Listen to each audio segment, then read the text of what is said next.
Judge Amit Mehta's antitrust ruling against Google has sent shockwaves through Silicon Valley. This isn't just another tech lawsuit. It's a landmark decision that could reshape the digital landscape as we know it. At the heart of the ruling is Google's dominance in search. Google's search engine is the gateway to the internet for billions of users worldwide. This gives the company immense power, and the judge found that Google has been abusing this power to stifle competition. The ruling focuses on Google's practice of paying billions of dollars to device manufacturers, web browsers, and mobile carriers. Why? To ensure that Google is the default search engine on their products.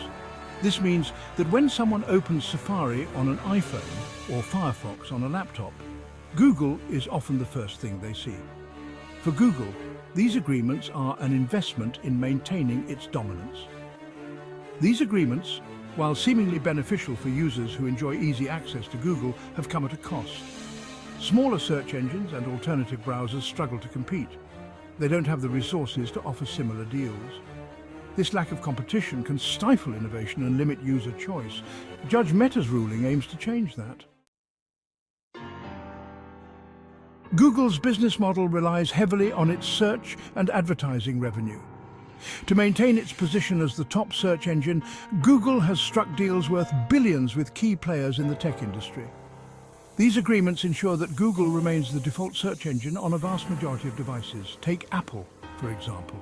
Google pays Apple billions of dollars each year to be the default search engine on Safari, the pre-installed browser on all iPhones, iPads and Macs. This arrangement has been incredibly lucrative for both companies. However, it has also made it difficult for other search engines such as DuckDuckGo or Bing to gain a foothold. The same strategy applies to web browsers like Mozilla Firefox. Google pays Mozilla significant sums to be the default search engine in Firefox. This financial arrangement has been crucial for Mozilla, a non-profit organization, to continue developing and supporting its browser. However, it also highlights Google's immense influence over the browser market. The antitrust ruling against Google presents Apple with a significant dilemma. On the one hand, Apple benefits greatly from its financial partnership with Google. The billions of dollars Google pays Apple each year contribute significantly to Apple's bottom line. Losing this revenue stream would be a blow to the tech giant. On the other hand, the ruling could force Apple to reconsider its reliance on Google.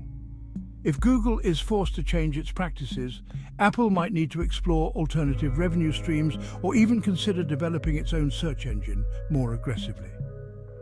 While Apple has been steadily enhancing Siri's search capabilities, it's still a far cry from a full-fledged Google competitor. The ruling could also lead to increased scrutiny of Apple's own practices, particularly its tight control over the App Store and the pre-installation of Safari on iOS devices. Competitors argue that Apple's ecosystem creates an uneven playing field, favoring its own services. Section 4. Mozilla's tightrope walk: dependence and opportunity. Mozilla, the non-profit organization behind the Firefox browser, faces a unique challenge. Mozilla has long been a vocal critic of Google's dominance and a champion for user privacy. Yet Mozilla also relies heavily on the payments it receives from Google to fund its operations. This financial dependence on Google has placed Mozilla in a precarious position. While Mozilla benefits from Google's payments, it also recognizes the need for a more competitive and diverse browser market. The antitrust ruling against Google presents both challenges and opportunities for Mozilla. The ruling could force Google to change its agreements with browser makers, potentially reducing or eliminating the payments Mozilla relies on. This would be a significant financial blow to Mozilla. However, the ruling could also level the playing field, giving Firefox a better chance to compete against Google Chrome. Section 5. A new dawn for web browsers.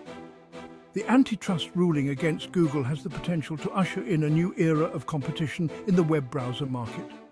For years, Google Chrome has reigned supreme, capturing a dominant market share.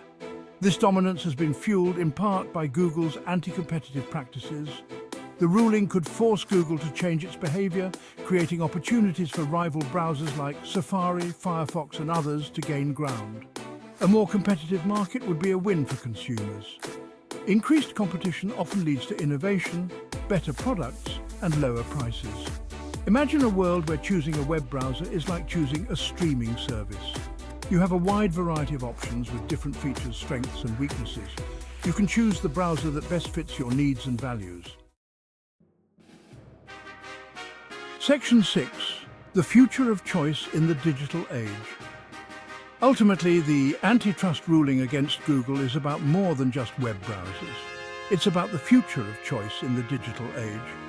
As technology giants like Google, Apple, Amazon and Facebook become increasingly powerful, it's crucial to ensure that consumers have genuine choices and are not locked into a single ecosystem. The ruling against Google is a step towards a more open and competitive digital landscape. It sends a message to other tech giants that their dominance is not absolute and that they must operate within the law. The future of the internet depends on it.